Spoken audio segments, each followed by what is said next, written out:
오늘 하나님께서 우리에게 주신 말씀은 창세기 9장 1절에서 17절까지 말씀입니다. 하나님께서 노아와 그의 아들들에게 복을 주시며 말씀하셨습니다. 자녀를 많이 낳고 번성해 땅에 가득하라. 땅의 모든 짐승들과 공중의 모든 새들과 땅에 기는 모든 것들과 바다의 모든 물고기들이 너희를 두려워하고 무서워할 것이다. 이것을 너희 손에 준다.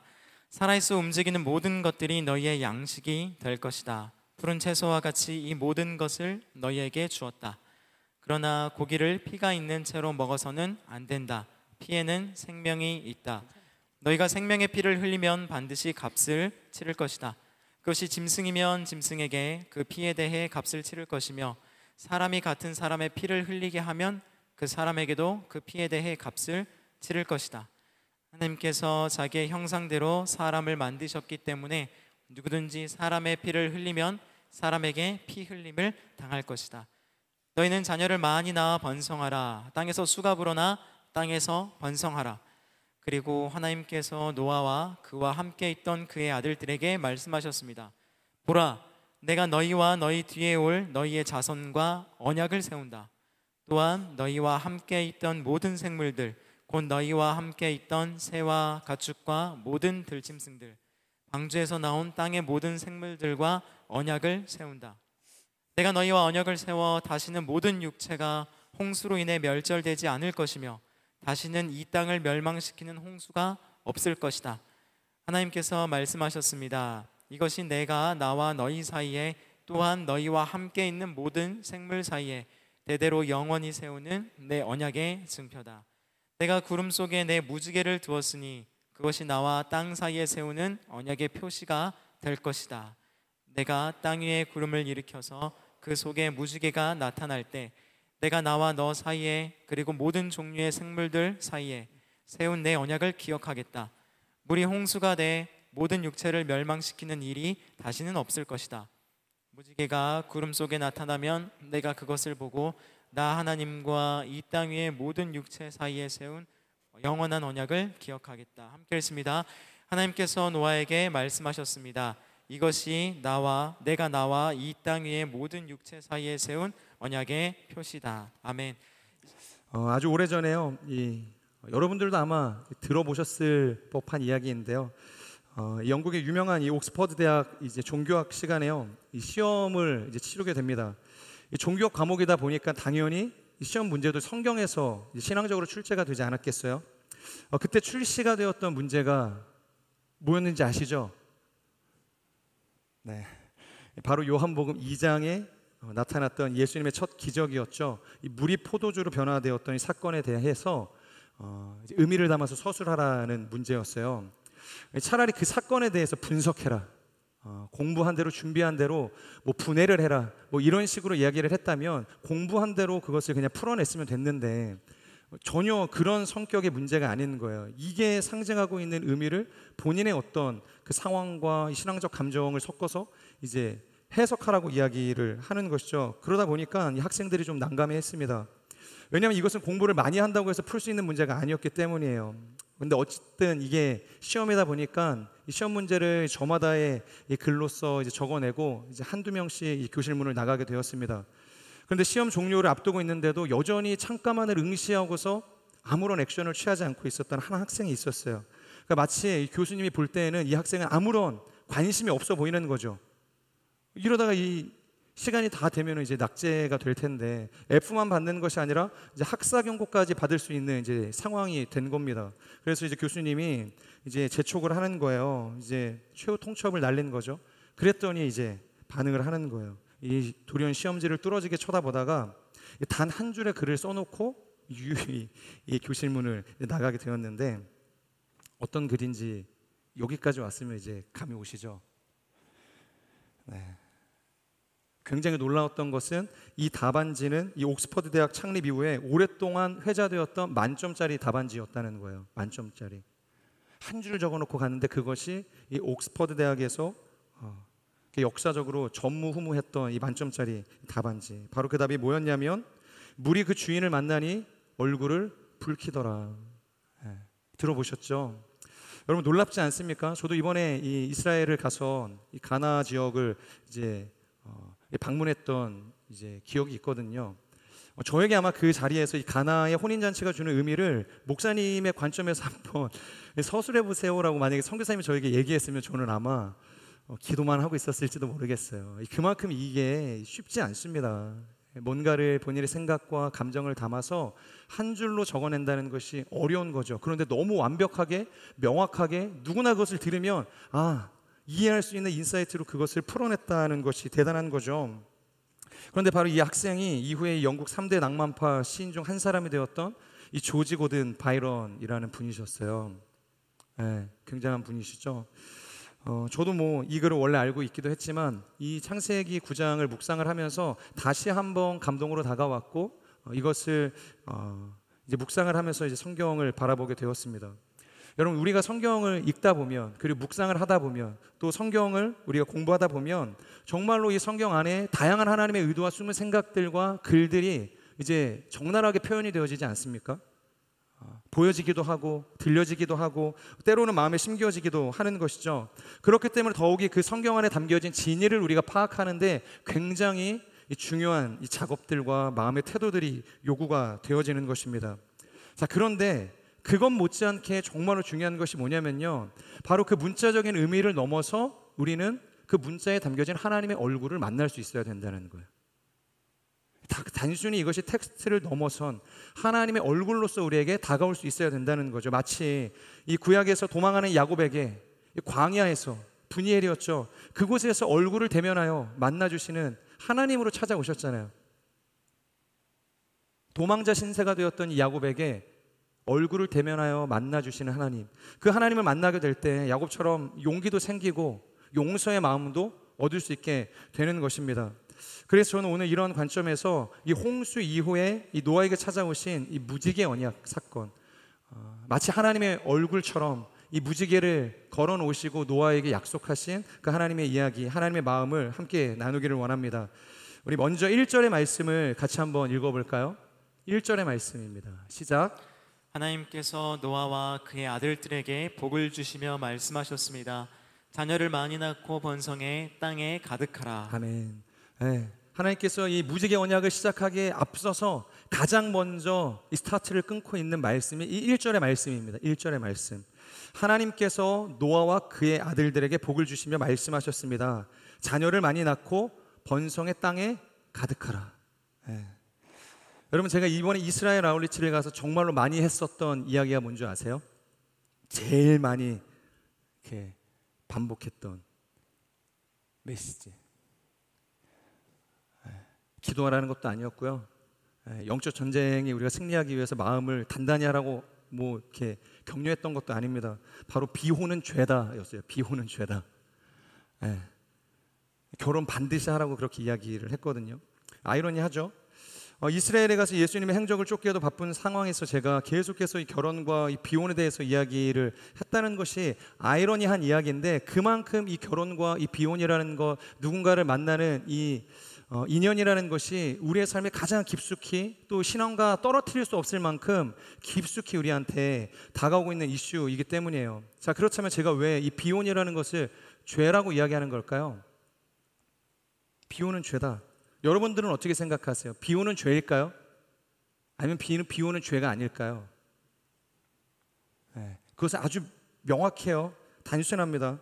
일단 성경은 그 어떤 것에서도, 어떤 곳에서도, 어떠한 말씀으로도 비혼에 대해서 지지하지 않고 있다는 거예요. 일단 오늘 본문만 놓고 보더라도 명확해지지 않습니까? 하나님께서 노아와 그의 아들들에게 복을 주셨어요. 그의 가족들에게 복을 주셨어요. 유일한 인류죠. 그 70인의 가족들에게 선포하신 거예요. 내가 너희에게 복을 주겠다. 그런데 그것이 뭐예요? 자녀를 많이 낳아라, 번성하고 땅에 가득하라고 이야기합니다. 자녀를 많이 낳으라는 이야기가 번성하라는 이야기와 똑같은 이야기고요, 땅에 충만하라는 이야기가 자녀를 많이 낳으라는 이야기랑 똑같은 거예요. 그러니까 같은 말씀을 3번이나 반복할 만큼 노아에게 하나님께서 복이 무엇인지를 명확하게 알려주고 계신다는 거예요. 자, 그런데 이 말씀은요, 오늘 처음 나오고 있던 말씀도 아닙니다. 바로 하나님께서 인류를 창조하시고 가장 먼저 주셨던 선언이시자 그리고 축복이기도 했죠. 기억하시죠?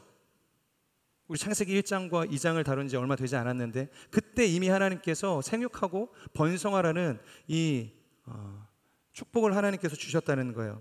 자, 그런데 오늘 노아의 홍수 사건을 우리가 생각을 해볼 때 우리는 하나님의 첫 창조를 기억하고 이 노아의 홍수 사건 이후를 우리가 심지어는 둘째 창조라고 이야기할 만큼 창조와 밀접한 관계가 있습니다. 그러니까 재창조의 사건이라고까지 언급을 하는 것이죠. 왜냐하면 하나님의 모든 심판과 그리고 지면을 쓸어버렸던 이 홍수 심판, 그 잔재가 굉장히 심각했기 때문이에요. 자, 그렇기 때문에 이 의미가 무엇이에요? 하나님께서 창조하신 이 세상 가운데 창조하실 때마다 사실 2번 창조하셨다고 볼 수 있는 거지만 그 창조 때마다 이야기하셨던 것, 가장 인류에게 먼저 선언하셨던 것이 무엇이냐, 무엇이 복이냐라고 이야기를 하실 때 바로 결혼이라는 겁니다. 결혼. 그러니까 결혼하라고 이야기하진 않죠. 하지만 생육하기 위해서 여러분 결혼을 해야 되는 거예요. 번성하기 위해서 우리가 결혼해야 하는 겁니다. 땅에 충만하기 위해서는 결혼해야 되는 거예요. 결혼하지 않고 번성할 수 없습니다. 네. 세상은 번성할 수 있다고 이야기하고 그러한 개념들을 만들어 놓았지만 그리스도 안에서, 복음 안에서, 성경 안에서, 하나님께서 세워주신 질서 안에서 결혼하지 않고 번성할 수 있는 길은 없다는 거예요. 자, 여러분, 우리가 취사 선택이라는 표현을 쓰죠. 취할 것은 취하고 버릴 것은 버린다는 의미인 것이에요. 그러니까 바로 중요한 가치와 내가 선호하는 바에 따라서 무언가를 우선적으로 선택한다라는 개념인 거예요. 자, 그렇다면 이 복이라는 카테고리 앞에서 우리가 취해야 할 이 태도는 무엇인가? 여러분, 무엇을 우리가 버리고 무엇을 취해야 할까요? 결혼을 선택하시고 비혼을 버리셔야 된다는 거예요. 여러분, 이것이 성경이 말하고 있는, 제가 억지 부리는 게 아니라 성경이 말하고 있는 복에 관한 가장 중요한 스탠스입니다. 사실 이것은 이 동성애와도 맞물려 있는 문제이기도 한데 정말로 중요한 개념으로 하나님께서 우리에게 선포하고 있는 거예요. 자, 그런데 어떤 분이 이렇게 이야기하실 수도 있어요. 성경에서 사도 바울이 독신에 대해서도 이야기하지 않냐. 그러니까 독신이 마치 비혼처럼 여겨지는 이야기를 하시는 분들이 있는데, 자, 일단 독신의 은사는 절대 이 비혼과 그 결을 같이 하지 않고 있어요. 왜냐하면 비혼은 내가 선택하는 거예요. 내가 결혼하지 않겠다고 결정하는 겁니다. 그러니까 나 주체적인 거예요. 그런데 독신은 무엇이냐면 하나님의 은사라고 이야기하죠. 은사는 하나님으로부터 오는 것입니다. 그러니까 하나님으로부터 받는 거예요. 그러니까 하나님 주체적인 것입니다. 그러니까 내가 결정할 수 있는 것이 아니에요. 하나님께서 독신의 은사를 주시면 그냥 독신으로 살게 되는 것입니다. 이것이 비혼과 독신의 가장 큰 차이이기도 해요.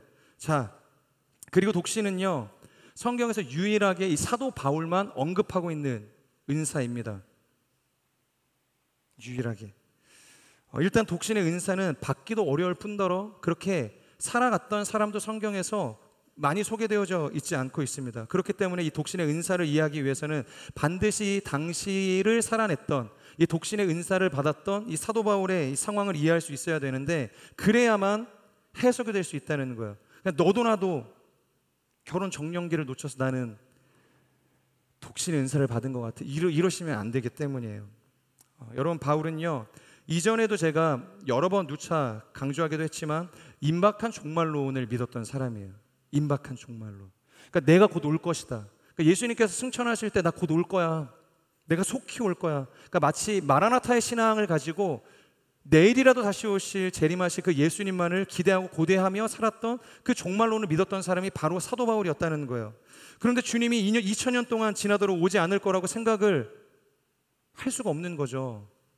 만약에 지금까지 예수님께서 오지 않으실 거라고 했다면, 사도 바울이 그 사실을 알았다면 아마 그도 베드로처럼 장가를 가고 가정을 꾸렸을지도 모른다는 거예요. 하지만 내일 주님이 오실 거라고 생각을 했기 때문에, 곧 주님이 오실 거라고 생각을 했기 때문에 그는 가정을 꾸리지 않고 하나님의 부르심을 따라서 살아가기를 결정했다는 것이에요. 그것이 독신이라는 은사로 그에게 표현이 되어졌다는 것이죠. 그리고 여러분, 사도 바울은 그 임박한 종말론을 가지고 자신을 향해서, 자신의 정체성을 향해서 뭐라고 표현을 하냐면 나는 죄인 중에 괴수라, 그렇게 표현을 하고 있습니다. 그러니까 자신의 삶을 그렇게까지 비관적으로 여길 만큼 그의 인생이 하나님 앞에서 떳떳하지 못한 과거를 가지고 있었던 사람이었어요. 자, 그렇기 때문에 자신이 회심하고 이 지난날의 과거를 만회하기 위해서라면 얼마나 열심히 하나님의 부르심과 그 복음의 표대를 향해서 달려가야만 했겠어요. 그러니까 그거 바라보면서 나가기에도 이 사도 바울에게는 부족한 시간이었다는 거예요. 자, 그렇기 때문에 일반적으로 우리의 삶이 이 사도 바울의 인생과 같을 수 없다는 겁니다.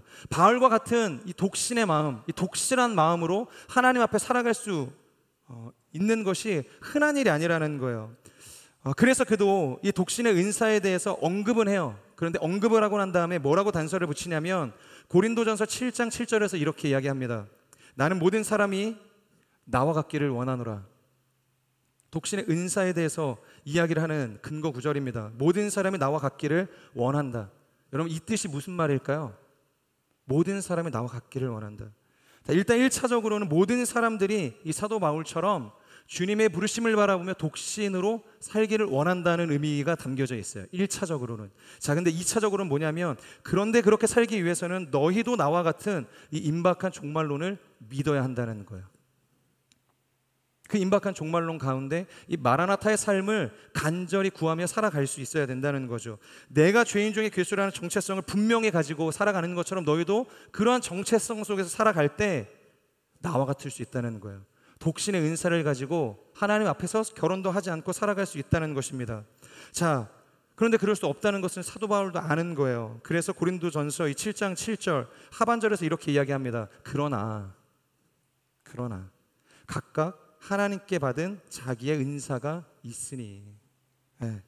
그러나 각각 하나님께 받은 자기의 은사가 있대요. 그러니까 독신의 은사라는 것이 정말로 좋고 부르심을 쫓아가는 사람에게 있어서 너무나 좋은 은사죠. 하지만 그것이 모든 사람이 나와 같지 않기 때문에 각자에게 주신 부르심과 은사대로 살아가라고 이야기를 한다는 것입니다. 자, 여러분 정리하겠습니다. 비교는 안 되는 거예요.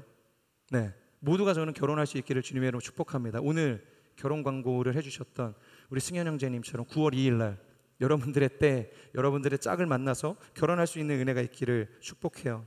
비혼 안 되고요. 동성애도 안 됩니다. 왜?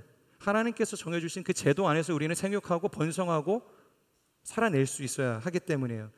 예전에 어떤 친구가 저에게 비혼주의 마리아라는 책을 선물해 준 적이 있어요. 될 거라고 생각을 하는 거죠. 마리아는 마치 비혼주의 아니었냐라고 이야기를 하는 거예요. 여러분, 비혼은 죄입니다.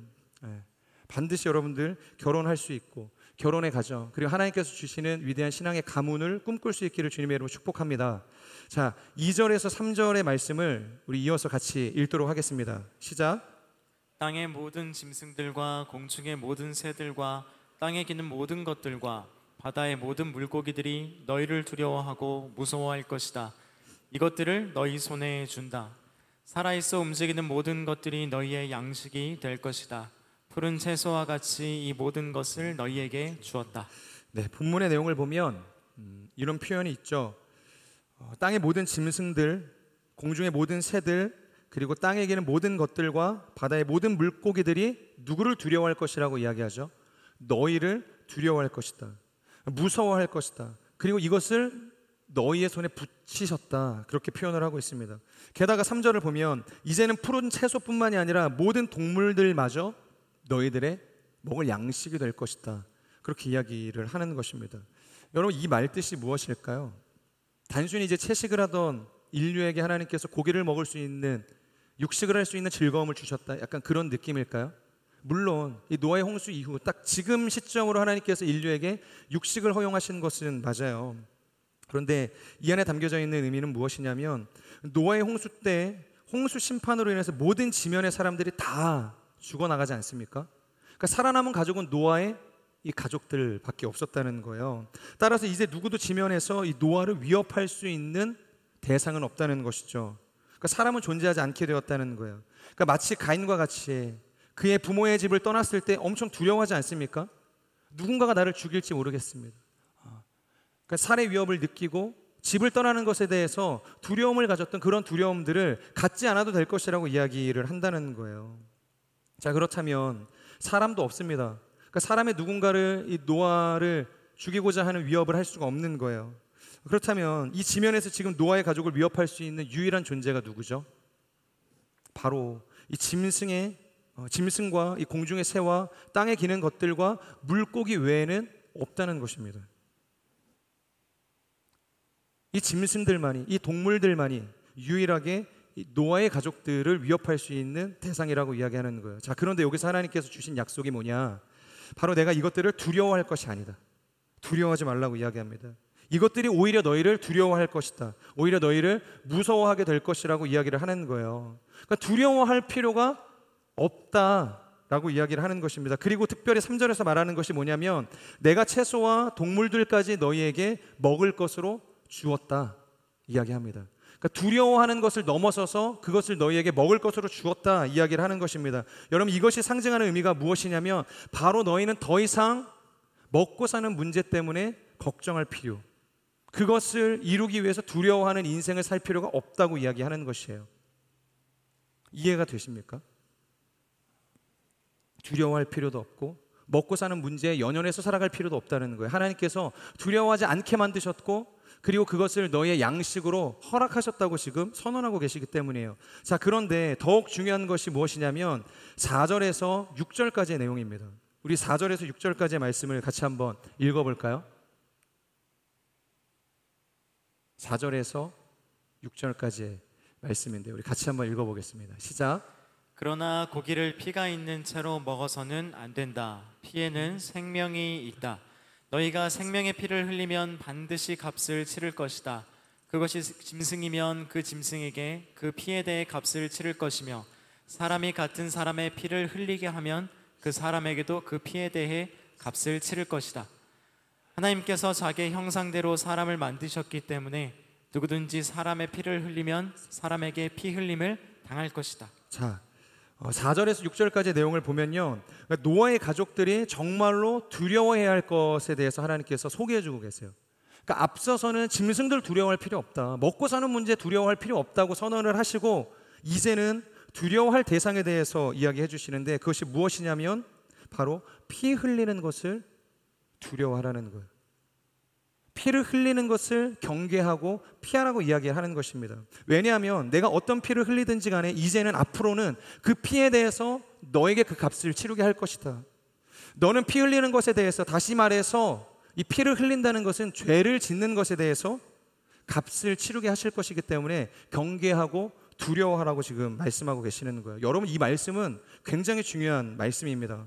오늘 말씀은요, 이 하나님께서 사람을 쓸어버린 그 대홍수 사건이 지나고 나서 노아가 처음 땅을 밟았을 때 주신 말씀 중에 하나라는 거예요. 그러니까 생육하고 번성하라는 이 첫째 되는 계명을 주시고 난 이후에 피 흘리지 말라고 이야기를 하시는 거예요. 여러분, 먹고 사는 것이 정말로 중요한 인생이었습니다. 홍수 이전의 시대에는. 마치 두려움의 대상이 오늘 하나님께서 설정해 주신 이 대상과 정반대의 그 세상이 홍수 이전의 세상이었다는 거예요. 그러니까 죄를 짓는 것 앞에서는 당당했습니다. 담대했습니다. 하지만 먹고 사는 문제 앞에서, 나의 명예와 자존심을 지키는 것 앞에서는 너무 두려워했던 거예요. 그때는 두려움의 대상이 잘못 설정이 되어 있었죠. 그런데 하나님께서 홍수로 세상을 쓸어버리시고 노아가 땅을 밟자마자 이 두려움의 대상을 다시 정립해 주시는 거예요. 너는 마땅히 두려워해야 할 것을 두려워해야 된다, 그렇게 이야기를 해 주시는 것입니다. 자, 그것을 오늘 본문에서는 이 상징적으로 동물과 채소로 표현하면서 그것에 목숨을 걸고 두려워하지 않아도 된다고 이야기하는 거예요. 먹고 사는 문제에 더 이상 너희가 연연해야 할 필요가 없다고 이야기하는 것입니다. 그리고 홍수 이전의 사람들처럼 자신의 이익을 위해서라면 어떤 것도 불수할 수 있었던 그런 죄악 가운데에서 벗어나라고 이야기를 하시는 거예요. 여러분, 창세기 6장의 말씀을 보면요, 이런 표현이 있죠. 하나님의 아들들이 보기에 사람의 딸들이 좋았다. 하나님의 아들들이 보기에 사람의 딸들이 좋았다 이야기합니다. 만나면 안 되는 만남이 이루어졌다는 거예요. 품지 말아야 할 죄를 품기 시작했다는 거예요. 그것을 좋아하기 시작했다는 것입니다. 그들에게 있어서 이 죄를 짓는 것, 이 죄를 품는 것, 죄와 결합하는 것이 전혀 하나님 앞에서 두렵지 않은 인생이었다는 거예요. 그런데 당시 그들이 두려워했던 것이 무엇이냐면, 아까도 언급했지만 바로 자신의 자존심이 상하는 것이 두려워요. 나의 명예가 떨어지는 것이 두려워요. 그러니까 월급을 적게 받는 것이 두렵습니다. 다른 사람보다 적은 평수의 집을 사는 것이 부끄러운 거예요. 좋은 차를 타지 못하는 것이 부끄러운 인생들이었다는 거예요. 세상이 말하는 소위 루저가 되는 것이 그 어떤 것보다 두려웠던 것이 바로 이 홍수 이전의 세상이었다는 거예요. 자, 그런데 여러분, 이런 두려움의 대상이 잘못 설정되니까 일어난 일이 뭐예요? 6장에서 계속해서 이야기합니다. 그러한 일들이, 죄악들이 세상 가운데 번영하게 되었다. 그러니까 세상을 가득 채우기 시작했다는 거예요. 그래서 심지어는 하나님께서 이 땅을 지으신 것을 후회하게 만드셨다라는 거죠. 결국 잘못 설정된 이 두려움의 대상 때문에 하나님의 긍휼 없는 이 홍수라는 이 전례 없는 심판을 인간이 받게 되었다는 거예요. 자, 그런데 오늘 본문을 보면 두려움의 대상을 다시 설정해 주시죠. 너희가 두려워해야 할 대상은 동물도 아니고 채소도 아니다. 먹고 사는 문제가 아니다. 너희들의 자존심을 지키는 것도 아니고 명예도 아니다. 오직 하나님 앞에서 거룩을 훼손하고 죄를 짓는 것, 누군가의 피를 흘리는 것, 너희의 생명을 위해서 누군가의 피를 앗아가는 것을 두려워해라. 그것을 경계해라. 그것을 피하는 인생을 살라고 지금 이야기해 주시는 거예요. 자, 이렇게 두려움의 대상이 조정이 됩니다. 그러면 일어나는 일이 뭐냐면 바로 7절의 말씀인데요. 우리 7절 말씀 같이 한번 읽겠습니다. 시작. 너희는 자녀를 많이 낳아 번성하라. 땅에서 쑥아 불어나 땅에서 번성하라. 네. 하나님이 원하시는 대로, 하나님의 뜻대로 두려움의 대상을 바로 세울 때 일어나는 일이 뭐냐면 자녀를 많이 낳게 된대요. 번성하게 된대요. 그리고 그 수가 불어나게 된다는 것입니다. 왜 이게 이렇게까지 연결이 되나 누군가 그렇게 생각을 하실 수도 있어요. 이 두려움의 대상을 재정립하는 게 왜 이 자녀 번성으로까지 이어지는가? 그러니까 억측이라고 생각하실 수 있지만 여러분, 우리가 이 노아의 심판이 왜 일어났는지를 생각해 보면 바로 쉽게 답을 찾을 수 있습니다. 6장 1절에서 뭐라고 이야기하냐면요, 사람들이 땅 위에서 번성하기 시작했다, 그렇게 표현하고 있거든요. 사람들이 땅 위에서 번성하기 시작했다. 그런데 아무리 많은 사람들이 이 땅에 번성하기 시작하면 뭐합니까? 결국 두려움의 대상에 잘못 설정이 되면 하나님의 긍휼 없는 심판을 받게 되어지는 거예요. 홍수로 온 지면이 다 쓸려버리는 비참한 인생으로 전락하게 된다는 것이에요. 그렇기 때문에 하나님 뜻대로 살아가야, 마땅히 두려워해야 할 대상을 바로 우리가 정립하기 시작할 때 소수일지라도, 적은 민족일지라도, 연약한 민족일지라도 마치 이스라엘 민족처럼 이 땅에 오래도록 하나님께서 보존하시는, 마치 렘넌트와 같이 정말로 이 땅에 하나님께서 완전히 밑동을 잘라버리지 않으시는 그 그루터기와 같이 보존케 하신다는 거예요. 여러분, 이것이 하나님께서 약속하시는 축복이라는 것입니다. 사랑하는 여러분, 두려움의 대상을 다시 설정할 수 있는 인생이 되기를 주님의 이름으로 축복합니다. 그 두려움의 대상이 다시 설정돼야 우리의 인생에 하나님께서 주시는 번영과 그 충만함의 기쁨이 회복되어지기 때문입니다. 우리 계속해서 9절의 말씀 같이 함께 읽겠습니다. 시작. 보라, 내가 너희와 너희 뒤에 올 너희의 자손과 언약을 세운다. 네, 9절을 보면 드디어 하나님께서 이 언약에 대해서 구체적으로 언급하기 시작하죠.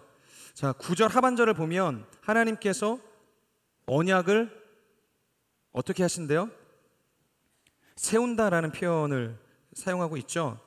여러분, 우리가 어떤 계획을 세운다고 이야기할 때 그 세운다는 것의 범위를 어디까지 설정을 할 수 있죠? 우리가 마치 뭔가를 이제 중요한 것을 계획할 때 그 계획이라는 그 범위 안에 무엇을 담을 수 있는 거죠? 물론 우리가 계획하는 모든 것이 다 이루어질 수 있다면 좋지만 설령 그것이 이루어지지 않을지라도 우리는 계획이라는 이름 안에 모든 것을 다 집어넣지 않습니까?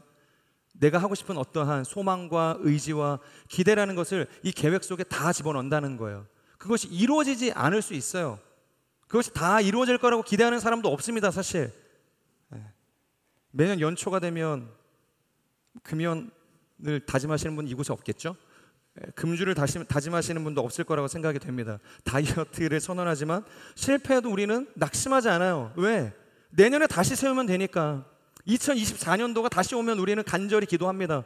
올해는 꼭 다이어트에 성공하게 해주세요. 네. 이것이 우리가 세운다는 이 계획인 거예요. 이 통독과 새벽 기도에 대한 계획이 실패해도 여전히 우리의 마음 가운데 소망이 있습니다. 왜? 다시 세우면 되기 때문에. 자, 그런데 오늘 본문에 나오는 이 하나님께서 세우시겠다라고 이야기하는 이 표현의 원어적인 의미를 살펴보면 내가 홀로 직접적으로 반드시 행하겠다라는 의미를 가지고 있어요. 반드시 행하겠다. 우리의 뭔가 이 세운다는 동사와는 전혀 다른 느낌이죠. 돼도 그만 안 돼도 그만이 아니에요. 하나님께서 의지적으로 주체적으로 하나님의 전능성을 가지고 이 계획을 이루시겠다라는 의미가 이 세운다라는 동사에 담겨져 있다는 거예요.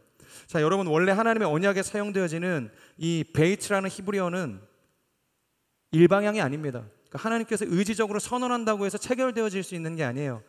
고대 근동에서는 반드시 쌍방향으로 의지를 드리고 가치를 드리고 노력을 담보할 때 그 언약이 체결되어질 수 있었다는 거예요. 그렇기 때문에 지금 하나님께서 이야기하시는 내가 너와 너의 자손과 언약을 세운다라는 것은 이루어질 수 없는 거예요. 애초에. 자, 멀리 갈 것도 없이 최초의 언약을 살펴보면 뭐죠? 바로 아담과 맺으신 언약이었죠. 하나님께서 아담에게 선악과를 먹으면 죽을 것이고 먹지 않으면 영원히 살 것이라고 이야기를 하죠. 이것은 어떤 언약이에요? 지금 하나님께서 이 노아의 가족들과 맺고 있는 이 언약의 성격과 같습니까? 그러니까 일방향이 아니잖아요. 주체적이지 않잖아요. 쌍방향이에요. 선악과를 먹으면 살 것이고 선악과를 먹으면 죽을 것이에요. 그러니까 전제가 있잖아요. 그러니까 아담이 선악과를 먹지 않았을 때만 이 에덴 동산에서 길이 오래도록 장수할 수 있었던 거예요. 쫓겨나지 않을 수 있었다는 거예요. 그런데 선악과를 먹자마자 하나님께 버림받게 되어지죠. 추방을 당하게 되죠. 여러분, 이것이 원래 고대 근동에서 이야기하는 이 히브리 문학 가운데서 이야기하고 있는 이 베이트라는 이 언약의 성격인 거예요. 그러니까 행위 언약이라는 거예요. 그러니까 쌍방향이 반드시 지켜야만 이루어질 수 있는 언약이라는 것이죠. 자, 그런데 오늘의 이 본문에서 말씀하시는 이 세운다라는 것, 이 베이트는 전혀 다른 의미라는 것이죠. 바로 내가 홀로 직접적으로 반드시 이루겠다, 세우겠다는 것입니다. 자, 게다가 이 개역개정을 보면 이 구절을 이렇게 표현을 하고 있어요. 내가 내 언약을 세우겠다. 우리말에는 내 언약이라는 표현이 없습니다. 그냥 내가 언약을 맺겠다라고만 표현하고 있어요. 그런데 개역개정에서는 내가 내 언약을 세우겠다라고 이야기하는 거예요. 그만큼 하나님께서 내 언약이라고 이야기하실 만큼 하나님의 발언이 지금 이 언약에 주고 있는 이 성격이 굉장히 하나님 주체적인 발언이라는 거예요. 그런 언약적 성격을 띠고 있다는 것입니다. 자, 그렇다면 이 행간 속에 담겨진 하나님의 의도는 무엇일까요? 왜 내가 당신을 주어 삼아서 이 언약을 지키겠다고 이야기하는 것일까? 여러분, 제가 인트로에 하나님의 얼굴을 우리가 반드시 만날 수 있기를 바란다고 말씀을 드렸죠.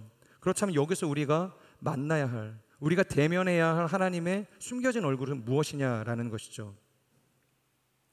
이런 의미일까요? 내가 한 번 더 기회 줄 테니까 이번에는 언약 꼭 지켜라. 아담처럼 실패하지 말아라. 노아의 이전 세대들처럼 그렇게 배신하지 말아라. 이런 의미일까요? 단순히 이 계약을 갱신하는 차원의 어떤 언약으로 주어지고 있는 것일까요?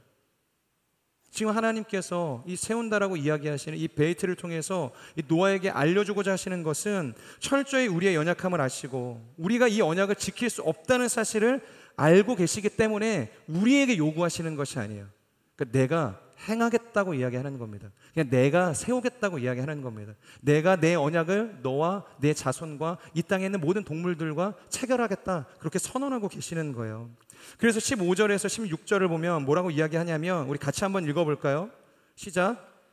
내가 나와 너 사이에 그리고 모든 종류의 생물들 사이에 세운 내 언약을 기억하겠다. 물이 홍수가 돼 모든 육체를 멸망시키는 일이 다시는 없을 것이다.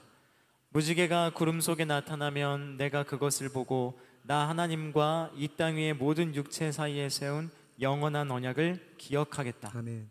여러분, 본문을 읽으면서 뭔가 이상한 점을 찾으셨죠? 네. 보통 뭔가를 우리가 제안하거나 권면할 때 그것이 적용되어지는 주체자, 그러니까 그것을 권면할 때는 그러니까 주체자가 아니라 내가 권면하는 내가 아니라 권면을 받는 그 대상자의 행위를 요청하지 않습니까?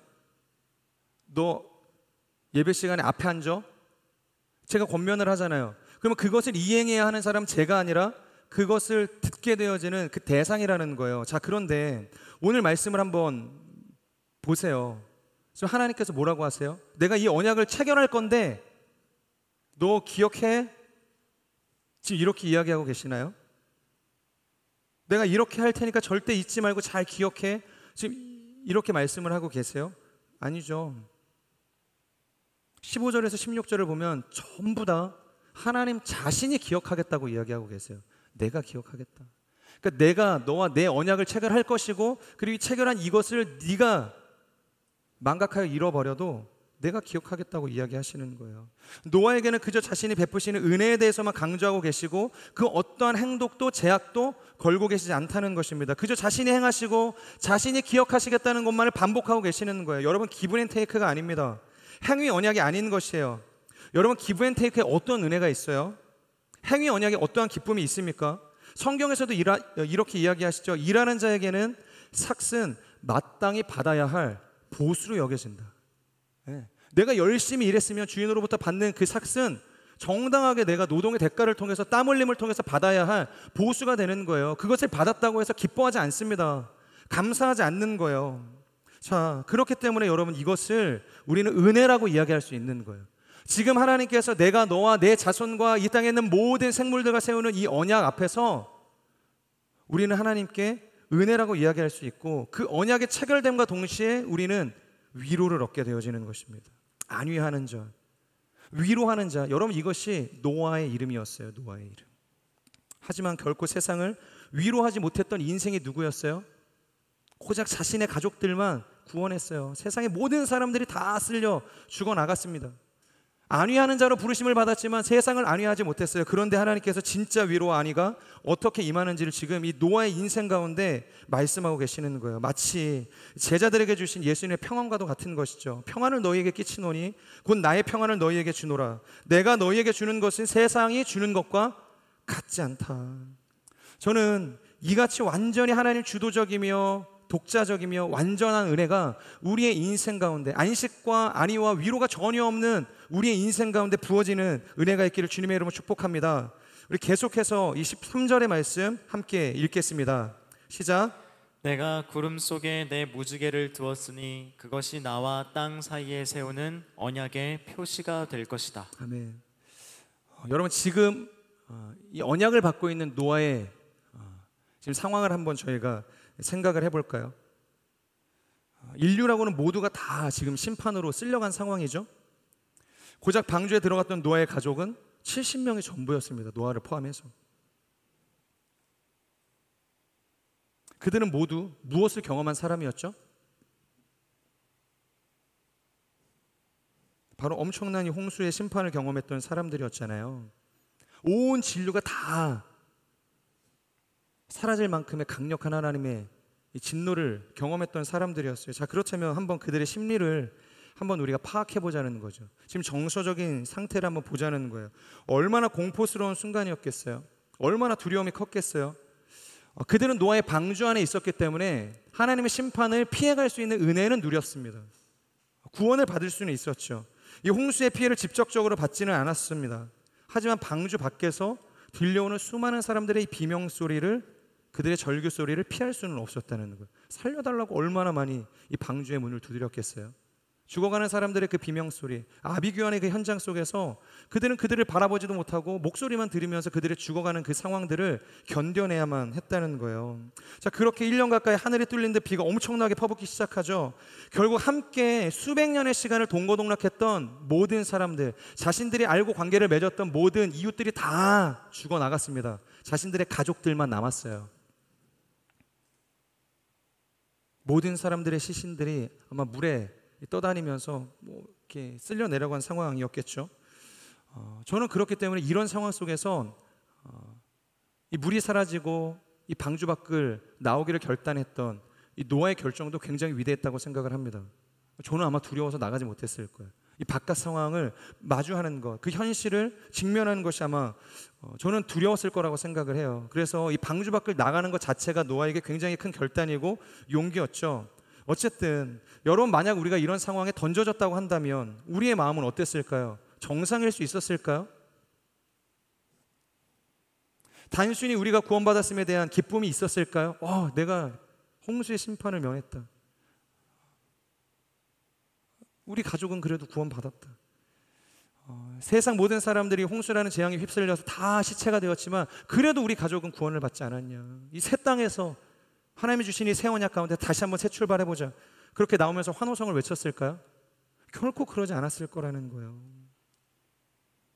물론 하나님의 은혜에 대한 감격은 있었을 것입니다. 감사는 있었을 거예요. 하지만 이 엄청난 홍수 심판의 경험은 그들의 삶에 결코 벗어날 수 없는 트라우마가 되었을 것이라는 겁니다.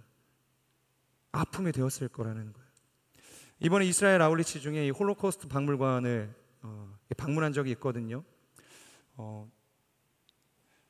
그때 정말로 많은 이 시대의 유대인들과 그리고 그리스도인들이 그 과거의 잔재들 앞에서 겸허해지고 눈물을 흘리는 것을 제가 보았습니다. 저도 눈물이 나더라고요. 감동이 되더라고요. 유대인이 아니었지만 죽어나가는 그 유대인들을 위해서 삶을 드리고 헌신했던, 그래서 그 결과 죽음을 맞이했던 그 사람들, 그런 사람들의 사진들이 이렇게 탑을 이루면서 이 천장에 다 달려 있는데, 이제 그걸 보면서 눈물이 나오는 거예요. 그 과거의 아픔과 그 상처를 바라보면서, 유대인들이 겪어야 했을 그 아픔들을 바라보면서 겸손해지는 겁니다. 내가 그것을 경험하지 않았지만, 우리 민족이 그 아픔을 지나오지 않았지만 제 안에 그것이 깊숙한 울림으로 다가왔다는 거예요. 바로 노아의 가족들이 그랬을 거라는 거예요. 여러분, 하늘에 먹구름만 쳐다봐도 아마 그 트라우마가 발동되지 않았겠어요. 이러다 또 홍수가 오는 거 아니야? 또 하늘이 뚫리는 비가 쏟아져 부어 내리는 거 아니야? 그런 생각을 했을지 모른다는 거예요. 트라우마가 되었다는 거예요. 하나님의 심판이 구원이었지만 또 다른 하나님의 그 심판을 두려워해야 했을 그들의 아픔이었을지 모르겠다는 거예요. 그래서 지금 하나님께서 이 노아의 가족들을 불러놓고 약속하고 계시는 거예요. 내가 내 언약을 내게 걸고 내가 기억을 못하더라도 내가 기억하겠다. 그리고 혹여나 그것을 잊을까 하는 마음에 언약만으로 그냥 퉁치시는 것이 아니라 하늘에 무지개를 걸어두셨어요. 이 언약의 징표를 걸어서 확실한 하나님의 마음을 지금 보여주고 계신다는 거예요. 자, 그렇기 때문에 이 무지개라는 것은 언약이기도 하지만 하나님의 의지이자 하나님의 열심이고 하나님의 다짐으로 우리가 볼 수 있는 것입니다. 네, 시간이 굉장히 많이 지났는데요. 어쨌든 중요한 게 남았기 때문에 계속 하겠습니다. 자, 그렇다면 왜 무지개였을까요? 왜? 다른 것도 많잖아요. 뭉게구름도 있고 선선하게 부는 어떤 햇살 같은 바람도 있고 태양볕도 있을 텐데 왜 굳이 무지개를 걸어서 하나님께서 그것을 주목하게 하셨냐는 거예요. 영어 성경을 보면 이 무지개를 레인보우라고 표기를 하고 있죠. 그런데 그 단어 속에 어떤 의미가 숨겨 있냐면 바로 보우, 활이라는 의미가 숨겨져 있습니다. 그래서 놀랍게도 이 히브리어 원어를 보면 이 무지개라는 단어를 뭐라고 표현하고 있냐면 바로 캐쉐트라는 단어를 사용하고 있는데 이것도 직역하면 활이라는 의미를 가지고 있어요. 활. 자, 성경을 보면 이 활이 사용되어지는 용례가 굉장히 다양한 곳에서 발견이 되어지는데 몇 군데를 한번 살펴보겠습니다. 먼저 출애굽기 15장 3절 이렇게 쓰여져 있죠. 여호와는 용사시니 여호와는 그의 이름이시로다. 여호와를 지금 뭐라고 표현하고 있어요? 용사라고 이야기하고 있죠. 용사라고 부르고 있습니다. 여러분, 용사가 뭐 하는 사람이에요? 싸우는 사람이죠. 전쟁하는 사람입니다. 지금 하나님을 이 싸우는 사람, 용사로 표현하고 있다는 거예요. 그러면 그 용사가 무엇을 가지고 싸우냐는 거예요. 무엇을 들고 싸우냐는 거죠. 하박국 3장 9절입니다. 주께서 활을 꺼내서 많은 화살들을 시위에 놓고 당기셨습니다. 여러분, 하나님은 용사신데 무엇을 가지고 싸우시는가? 하나님께서 싸우시는 무기를 뭐라고 소개하고 계시는가? 바로 활을 가지고 싸우신다는 거예요. 활. 조금 더 살펴보겠습니다. 창세기 49장 24절 우리 같이 한번 읽도록 하겠습니다. 시작. 그의 활은 팽팽하고 그의 강한 팔은 야곱의 힘있는 사람의 손에 의해 곧 이스라엘의 반석이신 목자의 이름으로 민첩하게 움직인다. 아멘. 자, 여러분 본문을 한번 띄워봐 주시고요. 본문을 주목해 주세요. 지금 요셉의 손에 지금 무엇이 들려져 있죠? 활이 들려져 있죠.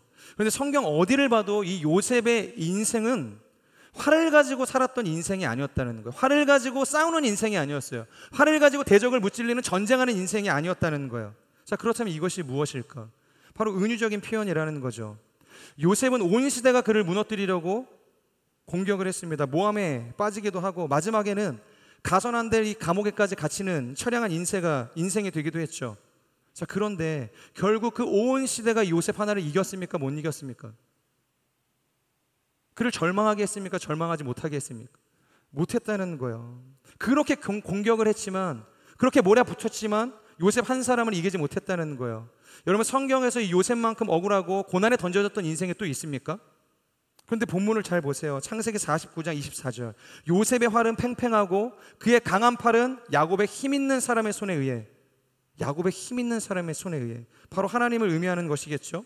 그리고 이스라엘의 반석이신 하나님이라고 이야기하는데 이것 또한 하나님의 또 다른 이름인 것이에요. 그리고 이어서 그 목자의 이름으로 민첩하게 움직인다. 여러분, 이 말이 무슨 의미인가요? 바로 요셉의 활이 그 시대와 고난을 이겨낼 수 있었던 것은 요셉이 들고 있었던 그 활을 잘 쐈던 인생이었기 때문이 아니라 누구의 손을 힘입었기 때문이에요? 바로 이스라엘의 하나님 여호와의 손을 힘입었기 때문이라는 거예요. 요셉의 활이 아니라 요셉과 함께 그 활을 마주잡고 싸워주셨던 하나님 때문에 요셉의 인생에 승리가 있었다는 거예요. 사랑하는 여러분, 이것이 바로 이 무지개가 가지고 있는, 그리고 활이 가지고 있는 의미라는 것이죠. 바로 요셉을 위해서, 그리고 우리의 이 연약한 인생을 위해서 마치 요셉과 같이 그 활을 마주잡은 두 손으로 우리의 인생을 도우시는 그 하나님, 그것이 바로 이 무지개라는 단어로 표현이 되어지고 있다는 것입니다.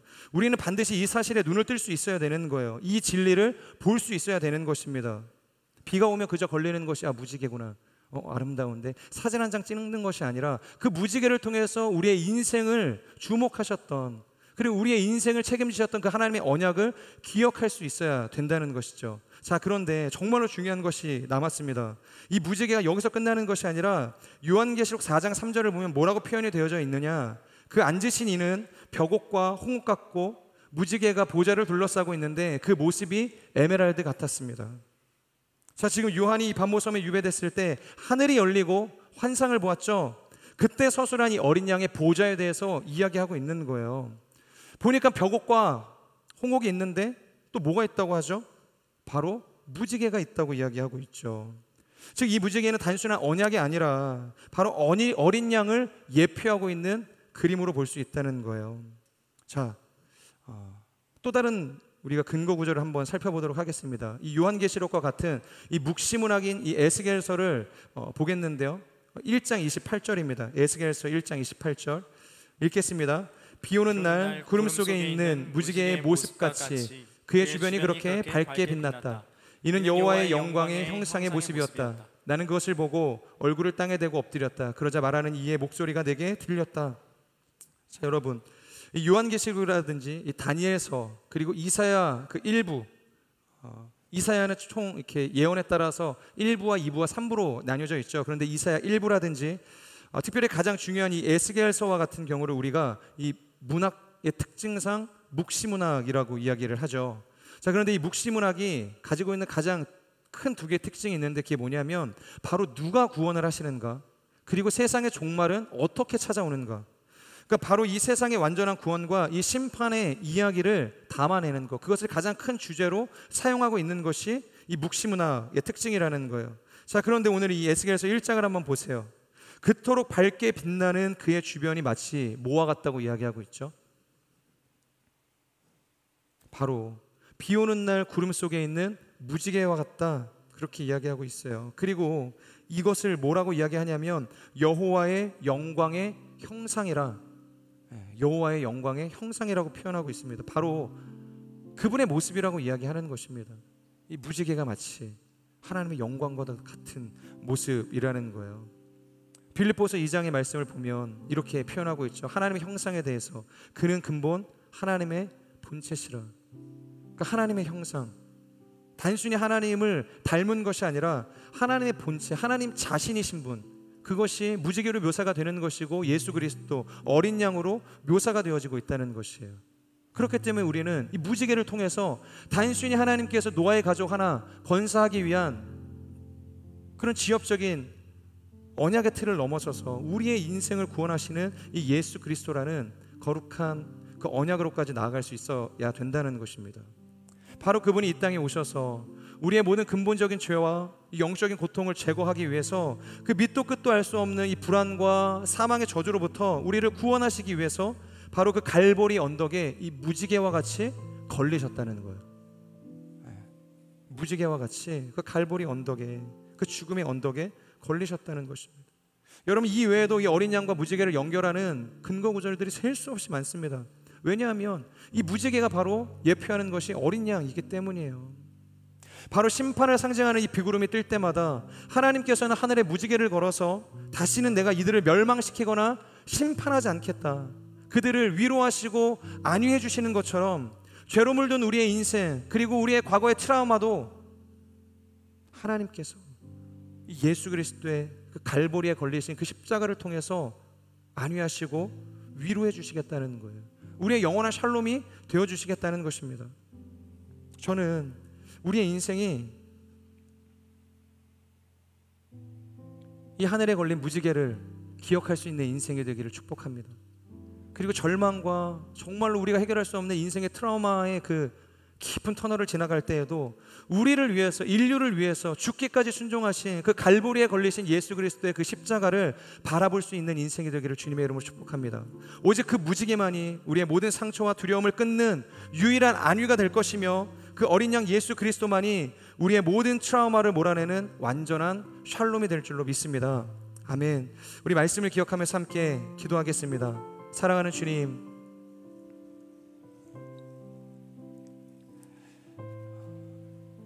이 하늘에 걸린 이 무지개를 바라보며 정말로 과거의 실패와 이 수치스럽고 이 부끄러웠던 그 과거에 우리가 트라우마를 갖고 무너지는 인생이 되지 않게 하여 주시고, 비록 우리에게 해결할 수 없는 과거의 상처와 아픔과 절망이 있지만 그 무지개를 바라보며 그 무지개를 통하여서 언약을 맺어주시는 그 하나님의 그 사랑과 은혜를 우리가 기억하며 주님께로 나아가 정말로 주님께서 우리의 인생 가운데 허락하시는 그 영원한 안위, 영원히 우리를 위로하시는 그 하나님을 경험하는 인생이 될 수 있도록 성령 하나님 역사하여 주시옵소서. 더 나아가서 무지개의 예표가 되어주시는 예수 그리스도께로 우리의 시선을 높이 들 수 있는 인생이 될 수 있도록 기름 부어 주시옵소서. 그 십자가 안에서 우리의 인생을 일으키시는 거룩한 승리를 고백하는 인생이 될 수 있도록 주님 축복하여 주시옵소서. 오늘의 말씀을 기억하며 우리 주여 간절히 선포하며 기도하며 나아가겠습니다. 주여,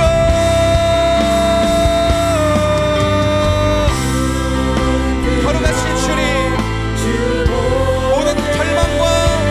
고통의 터널을 지나서 우리의 인생을 옥죄고 있는 모든 이 과거의 잔재들, 하나님 우리의 인생의 그 상처의 트라우마를 벗어던지고 주님께로 나아가는 하나님의 사람들이 될 수 있도록 기름 부어 주시옵소서. 이 무지개 언약을 기억하며 이 무지개 언약을 바라보며 다시는 내가 물로 이 땅을 심판하지 않을 것이라, 내가 다시는 이 인류를 쓸어버리지 않을 것이라, 오늘도 우리 인생 가운데 말씀하시는 이 하나님의 사랑을 기억하며 무지개 안에서 우리가 위로를 얻게 하여 주시옵소서.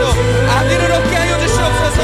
그리고 우리 모든 시금과 절망과 하나님의 사망의 권세로부터 우리를 건져내시는 골고다에 걸리신 예수 그리스도의 그 십자가를 바라보며 하나님 우리 인생의 영원한 샬롬, 영원한 평안을 누리는 우리의 삶이 될 수 있도록 성령 하나님께로 부어주시옵소서.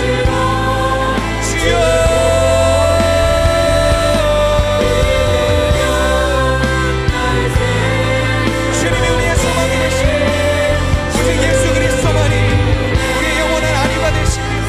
영원한 샬롬이 되십니다. 우리가 다른 것을 바라보지 않게 하여 주시고 우리가 마땅히 두려워해야 할 대상을 하나님 설정하며 참으로 하나님을 두려워하게 하시고 하나님께 세우신 질서를 두려워하며 하나님께 세우신 그 진리를 기대하며 살아낼 수 있는 거룩한 인생이 될 수 있도록 정말로 하나님 피 흘리는 것을 즐겨하지 않게 하여 주시고 하나님 세상에 먹고 사는 문제에 우리가 매몰되지 않게 하여 주시고 하나님 우리의 신앙과 우리의 믿음과 하나님 우리의 모든 결단이 거룩한 부르심과 하나님의 초청 앞에 하나님 믿음으로 반응하며 살아낼 수 있도록 기름 부어 주시옵소서. 사랑하는 주님, 정말로 세상에 악이 가득하자 번성이라는 복을 얻었지만 명예라는 성취와 자신의 이름을 높이 올리는 이 에녹이라는 성을 쌓아낼 수 있었던 인생이었지만 하나님 보시기에 악했기에 그 모든 인류에 같이 있었던 것들이 홍수로, 그 물로 완전히 진멸되었던 것을 우리가 바라보게 됩니다. 정말로 우리가 마땅히 두려워해야 할 것을 두려워하게 하여 주시옵소서. 피 흘리는 것, 죄에 가담하는 것, 죄와 연합하는 것, 죄를 즐겨하는 것을 우리가 피하게 하시고 두려워하게 하여 주시옵소서. 오직 하나님께서 경계를 정하시고 세워주신 그 거룩한 진리라는 그 온전한 반석 위에 우리의 삶을 드리게 하여 주시고, 우리의 믿음의 고백을 드리게 하여 주시고, 두려워할 수 있는 인생이 될 수 있도록 성령 하나님 역사하여 주시옵소서. 하나님의 그 진노라는 긍휼없는 그 심판 앞에 그 과거의 그 치욕스러운 역사가 이 노아의 인생 가운데 트라우마가 되지 않고 오히려 하나님께 나아갈 수 있는 소망과 기쁨의 담대한 노래를 외칠 수 있게 되었던 것은 그 노아의 인생이 훌륭했기 때문이 아니라, 노아의 인생이 의로웠기 때문이 아니라, 내가 내 언약을 너와 체결하겠다, 내가 이 무지개를 걸어두고 그 언약을 영원토록 기억하겠다, 강권하시는 그 하나님의 은혜가 우리에게 있었기에 노아의 삶이 다시 세상을 안위하고 더불어서 하나님께서 주시는 그 안위를 누릴 수 있는 복된 인생이 되었는 줄로 우리가 믿음으로 고백합니다. 우리의 인생도 수없이 찾아오는 모든 고통과 고난과 우리가 해결할 수 없는 그 절망의 트라우마 앞에서 하나님 무너지지 않게 하여 주시고, 낙심하지 않게 하여 주시고, 그 갈보리 십자가에 걸리신 예수 그리스도 앞에 소망을 두고 우리의 영원한 안위가 되시고 영원한 샬롬이 되시는 그 주님의 평강을 누리는 인생이 될 수 있도록 기름 부어 주시옵소서.